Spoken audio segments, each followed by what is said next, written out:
Praise the lord. ఎలా ఉన్నారండి? అందరూ బాగున్నారా? బాగున్నారని మనస్ఫూర్తిగా కోరుకుంటున్నాను. మన వీడియోస్ అయితే చాలామంది అయితే చూస్తున్నారు గానీ లైక్ చేయడం లేదు. అంటే లైక్ చేయడం లేదని అడుగుతున్నానని ఏమనుకోవద్దండి. నేను గొప్ప సింగర్‌ననో లేదంటే గొప్ప వ్యక్తిననే కాదు. నాకు దేవుడిచ్చిన ఈ యొక్క తలాంతుని ఏ విధంగా పరిచర్యలో ముందుకెళ్ళడానికి చాలా సంతోషం అనిపించింది. అంటే ఇంకొద్దిమందికి నా వీడియోస్ వెళ్తాయని చెప్పి నేను అడగడం జరిగింది. నో ప్రాబ్లమ్ అండి. మీకు నచ్చినప్పుడు ఖచ్చితంగా నాకైతే లైక్ చేసి సపోర్ట్ చేస్తారని నేను ఎదురు చూస్తూ ఉంటాను. సరే, ఇప్పుడు నా వీడియోస్ చూసేవాళ్ళకి ఒక విషయం అయితే చెప్పాలనుకుంటున్నానండి. నేను పాడే ఈ పాటలను చెవులతో కాకుండా మనసుతో వినండి. ఎందుకంటే నేను తీసుకున్న ప్రతి పాటలు చాలా చాలా అర్థమైతే ఉంటాయి. నేను కొంచెము ఆదరణ కలిగించేటట్టు ఉండే పాటలు మాత్రమే నేను తీసుకుంటూ ఉంటాను.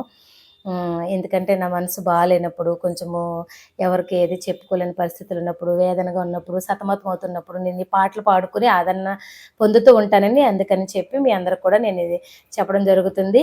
మీరు కూడా ఎప్పుడన్నా ఎలాంటి ప్రాబ్లంతో అయినా కనీసము ఎవరికి చెప్పుకోలేని పరిస్థితిలో ఉన్నప్పుడు కానీ, మనసంతా బరువు భారంగా ఉన్నప్పుడు, ఏదన్నా మనకి కలతగా ఉన్నప్పుడు ఖచ్చితంగా ఈ పాటలైతే పాడుకోండి. నిజంగా మంచి ఆదరణ అయితే కలిగిస్తాయి.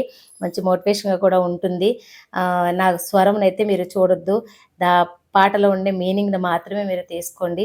సరే, నేను పాడే ఈ పాట మీ అందరికొచ్చుంటే గనక నాతో కలిపి మీరు పాడొచ్చు.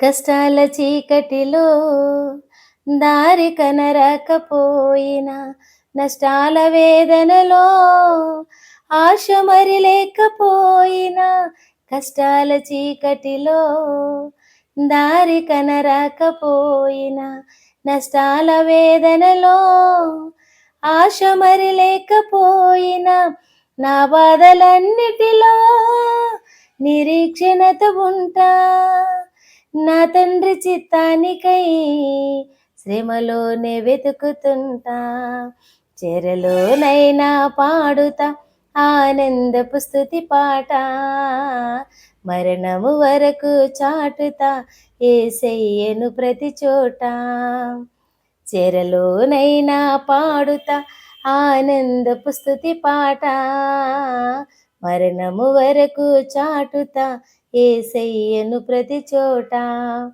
కరువైనా పరువైనా కరువైనా బరువైనా విడిచిపోను ప్రభు బాట, విడిచిపోను ప్రభు బాట. Thank you.